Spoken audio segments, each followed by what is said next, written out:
Bismillahirrahmanirrahim. Guru kita Habib Novel sudah menyampaikan penjelasan syair sugih tanpa bondo.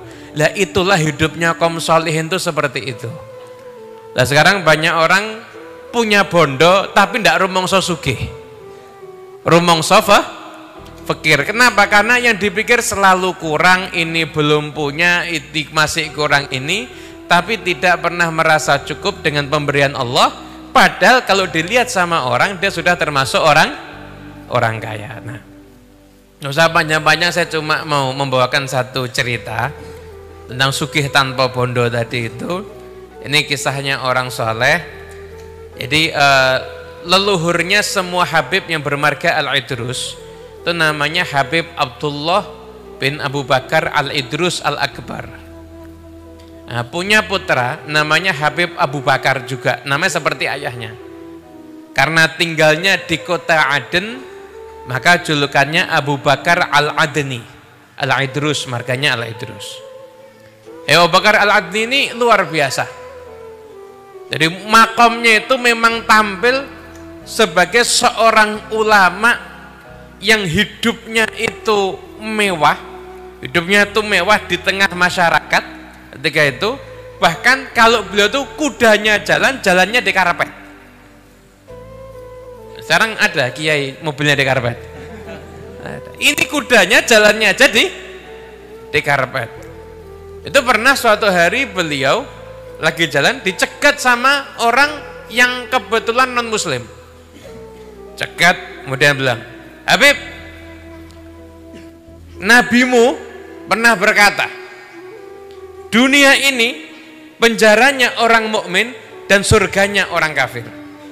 Saya miskin, kamu kaya, berarti nabimu salah. Kok kamu hidupnya enak, kok saya hidupnya susah? Habibnya ya ulama. Habibnya, lu nabiku bener. Kamu ini sekarang hidup di dunia susah, dibanding siksa yang akan kamu terima di neraka nanti, kamu seperti di surga. Dan saya ini sekarang penuh kenikmatan, dibandingkan nanti kenikmatan yang sudah disiapkan untuk saya di surga nanti, saya sekarang ini seakan seperti di penjara. Akhirnya langsung spontan masuk Islam. Kenapa? Mikir, sekarang aja susah, apalagi nanti. Nah, ini pernah suatu hari Habib Abu Bakar Al-Adni ini kedatangan gurunya. Memang memuliakan ulama itu luar biasa. Memuliakan ulama luar biasa. Padahal beliau ya juga ulama. Beliau ulama ya keturunan Nabi SAW. Gurunya minal masyayikh, bukan turunan Nabi, tapi ya juga ulama, orang soleh. Ketika gurunya datang, beliau sambut. Kemudian setelah itu naik, rumahnya orang dulu kan tinggi, naik ke atas, beliau antar. Setelah itu beliau bilang sama muridnya, anak tangga yang kita lalui berapa? 10 anak tangga. Ya udah, sembelihkan kambing 10. Padahal tamunya sedikit. Sembelihkan kambing 10. Itu gurunya diajak duduk santai, nanya sama murid gurunya, ini bagian dari kambing yang paling disuka sama gurunya apa? Ati. Ya udah, ati 10 dekatkan sama dia. Anda bayangkan begitu jamuan makan yang mungkin orangnya tidak seberapa, 10 ekor kambing disembelih, 10 ati taruh di depannya. Bayangkan. Nah, saya kemana-mana diundang belum pernah ada yang kayak gitu. Ya, yang mirip di sini di Raudhah ya. Nah, itu begitu lihat begitu, gurunya dalam hati batin, ya Allah, israf. Ini berlebihan ini. Gurunya wali, muridnya juga wali. Atas izin Allah, muridnya tahu isi hati gurunya. Muridnya kemudian bicara, ya Syekh, ini insya Allah tidak ada yang mubadzir. Tidak ada yang mubadzir. Ini saya niatkan satu, untuk menghormat ilmu dan menghormat ulama. Yang kedua, ini kamu ambil yang kamu suka. Nanti yang kamu tidak suka, kamu nggak habis, itu nanti yang makan banyak. Santri saya banyak, orang-orang di sekitar banyak, yang seneng banyak. Saya memang niat untuk memuliakan ilmu. Terakhir Habibnya ngomong, kalau kamu ke tempat saudara saya, dia lebih dermawan daripada saya. Gurunya mikir, adiknya aja ini 10 ekor.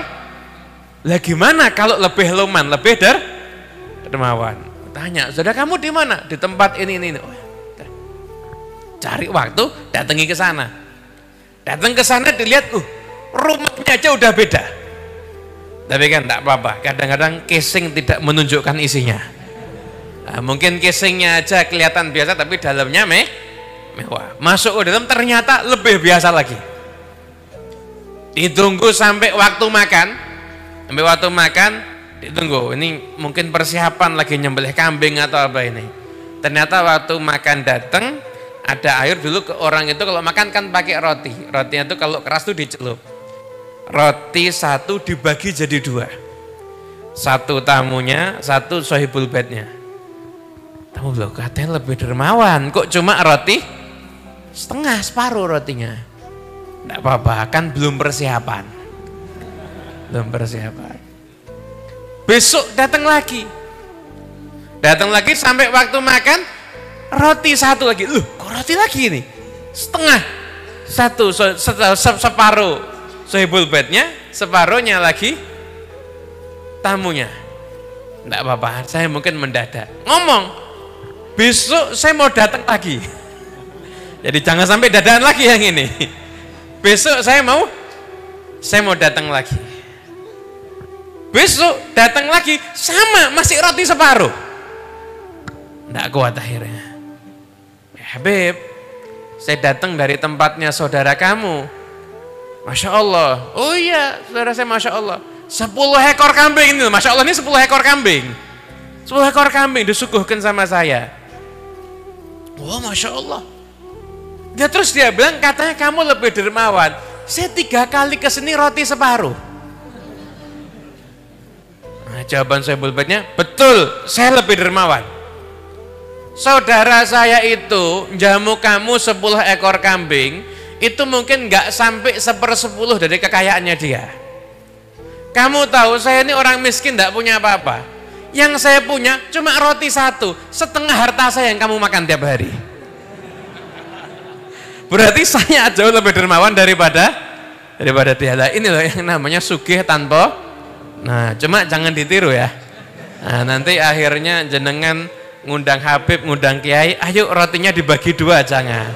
Ini cerita silahkan dinikmati tapi jangan diamalkan ya. Makan. Kalau datang kalau mau ngamalkan yang pertama tadi enggak apa-apa ya. 10 ekor kambing enggak apa-apa. Kalau enggak bisa, enggak usah 10 ekor kambing enggak apa-apa, 10 ekor ayam. Masih enggak bisa lagi 10 ekor ikan teri juga enggak apa-apa. Wassalamualaikum warahmatullahi wabarakatuh.